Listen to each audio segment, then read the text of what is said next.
是我探店历程里面最特殊的一次，没有任何的参考价值，因为它根本就不是我吃得起的餐厅。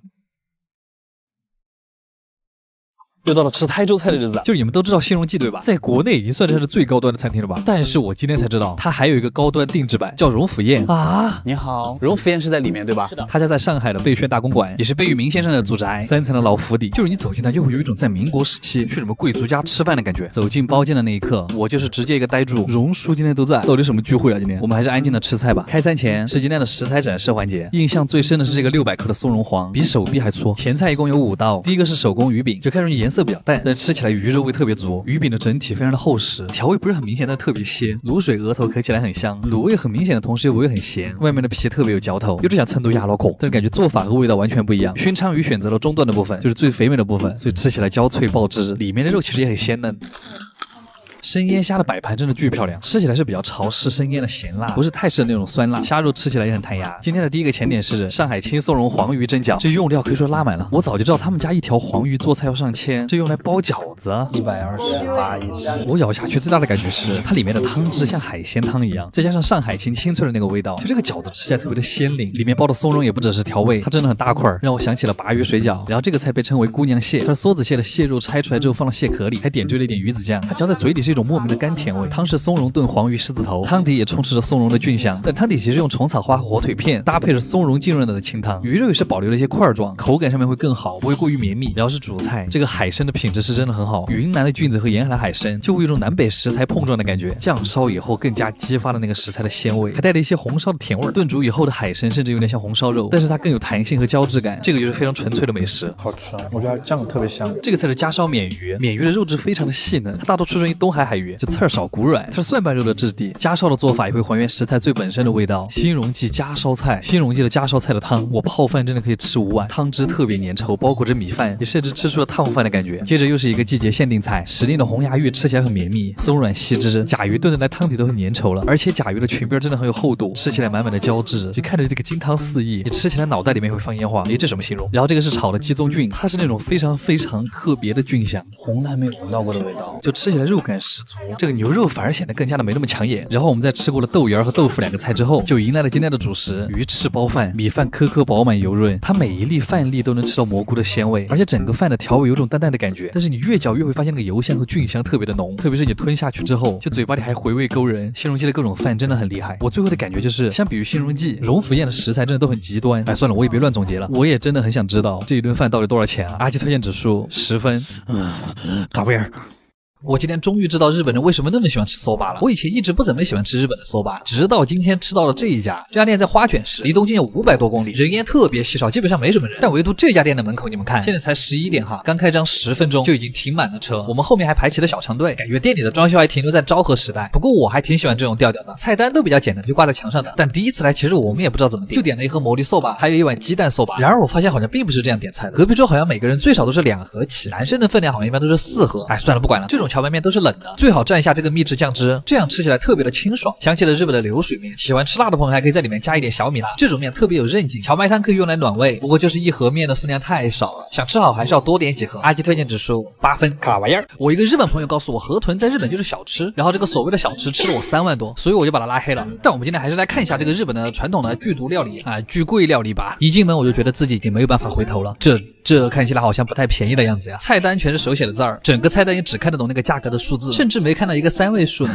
几个香。然后很快就开始上我们的第一个菜了，一份叫不出名字的河鲜拼盘，开动吧。第一个应该是生的鲍鱼，这个特别脆，就是有点硬，可能是我牙不好吧。不过这个龙虾还是挺好吃的，藕片里面像的是肉松一样的东西，这个好像是明太子加章鱼肉，味道酸酸的，比较奇怪。敷衍完前菜之后，就是我们的第一道主菜了。嘿，河豚刺身，河豚的内脏都是有剧毒的哈，但这是它外面的肉，所以没什么问题。至于吃法，好像全国都大同小异，用河豚肉卷一点河豚鱼皮，再加一点葱之后可以抵一点这个臭橙，最后蘸一丢丢这个酱料就可以吃了。味道是一种很清新的感觉，有一点点鲜味，口感还算有嚼劲，是真的好吃。吃完这个就给我们上的河豚味增汤，好像是用河豚肉加柠檬一起炖的。我发现河豚肉一煮就没什么味儿，不过这个汤还是很鲜美的。这个小白菜卷好可爱。然后第3种河豚吃法是烤的，虽然店员说这个也可以用来生吃，那我们还是不作死了。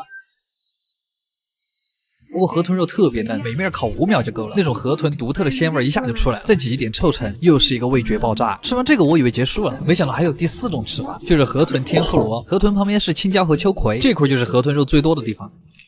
天妇罗果然和河豚很配，外边酥脆的同时又保证了里面的鲜嫩，我爱了。最后还有一道主食是河豚粥，果然爱吃河豚的人都很瘦呢。最后的最后就是跟我们上茶和甜点了，这种是日本正宗的抹茶，这个喝起来其实还有点苦。点心就是一个大福，里边是巧克力馅的，我还有点喜欢这个。好了，你们觉得这样的河豚料理值吗？阿基推荐指数8分，卡玩意儿。大家都知道东京是一个扭蛋和盲盒的聚集地，所以我们今天就来试一下1万日元，折合人民币630块，可以在东京买到哪些盲盒和扭蛋？走吧，第一站还是我们的垃圾优惠馆，这家店是我最喜欢来逛的，这里大部分的扭蛋和盲盒都集中在4楼，这几面墙都是盲盒，你敢信？一眼锁定了这个宝可梦的盲盒，今天就直接拿一套吧，放一套在家里真的太爽。在国内很火的一些盲盒，这里也可以买到。我发现果然宝可梦、蜡笔小新、鬼灭之刃这3个还是最火的。盲盒区的旁边就是扭蛋区了，记得提前换好硬币，我还是第一次拿1万日元换硬币，太重了，我的天！然后你就可以开始疯狂的扭了。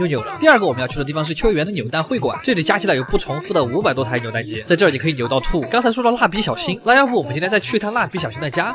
春日部。好了，我们到了，这个地方还真的有点漂亮，一进门就看到了小新家车的等身模型，这个车还可以坐进去玩，感觉还挺精致的。旁边是蜡笔小新主要人物的纪念手印。话说你们认得出来几个？算了，回归正题，我们今天是来买东西的。这个地方小新的扭蛋机也挺多，今天我也算丰收了，买了满满一书包哈。我们接下来就来一个一个的拆，好像1万日元买了也不少。我们先来开这个宝可梦系列，哇，这一套我早就想买了。第一个基拉奇就有点可爱，不愧是剧场版的主角。来第二个是月亮伊布，这个是成龙拉普拉斯，好看。第3个是沙奈朵，这个太阳伊布还可以调角度。最后是我们的闪电鼠，皮神。接下来这个是鬼灭之刃的数据线保护器。我发现路开盲盒真的好累啊，接下来我就不讲了，我继续开，你们接着看。开个玩笑，其实我也不知道我家里有没有那么多数据线，但我就是想凑齐。但是优秀选手成品展示，没上镜不代表不优秀啊，只是今天买的太多了，我们展示部分优秀的就好了。好了，你们还有什么想看的扭蛋盲盒可以告诉我哦，等我有钱了我再去买。阿基推荐指数9分，卡玩意儿。今天在闲逛的时候一不小心又花了1万多，我估计1个月都不会再买东西了。反正今天就是逛着逛着就走到了一个小巷子，看到了这家店，感觉还挺有意思。在日本有很多这样的中古书店和音像店，像是朵拉妈和 Book Off 这种，我就想着进去逛一逛吧，反正也没事儿干。但进来之后还是有点把我惊到了。首先是它最外面那个书架，一上来就看到了玛利亚狂热的整套漫画，这个动画当年没少看。这种店有很多成套的漫画，而且还都很便宜，像是当年看的怪物同桌呀，我是大哥大呀，突然勾起了我很多高中时候的回忆。但我发现来了日本之后，其实大多数是在看动画，感觉距离这种纸质漫画已经很遥远了，偶尔回归一下纸质书籍总是好的。然后我最近就在看这个邪云前往北北西，它的作画真的超级精致。还有这个迷宫饭，这个漫画用来打发时间特别棒，比较治愈的那种，买个全套回去收藏一下。然后在这还看到了很多之前爱看的动画，特别是中华小当家，我真的太喜欢了。还发现了九九石之海的全集啊，这个日常一套我也想买。还有一些奇奇怪怪的少女番，为什么感觉现在的乙女番没有当年那个味儿了？感觉有可能青春已经离我远去了。无所谓了，反正现在才有钱买这些，一点一点找回那种感觉吧。不过我就好奇一个事儿了，你们喜欢看动画还是喜欢看漫画呢？嘎玩意儿。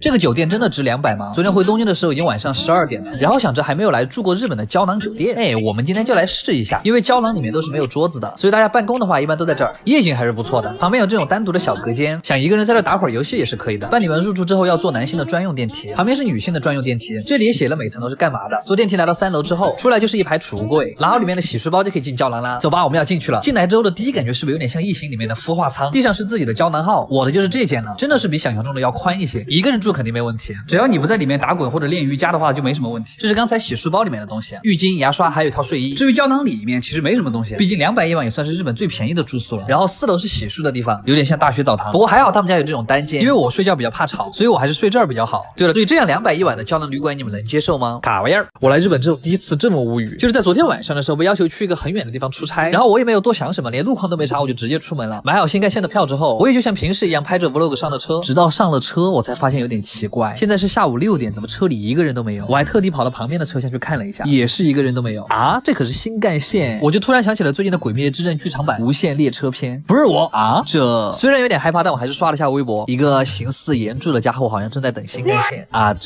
总之我就是这样一个人坐了快1个小时，终于等到了一个车组人员过来告诉我，大概就是说我前面的路已经被大雪埋了，要么返程，要么在下一站住一晚上，看看明天早上雪会不会化。然后我现在有点懵逼哈，不知道怎么办，我现在就被困在这个鸟不拉屎的地方。希望明天早上雪会化吧，我先等等看。开玩笑。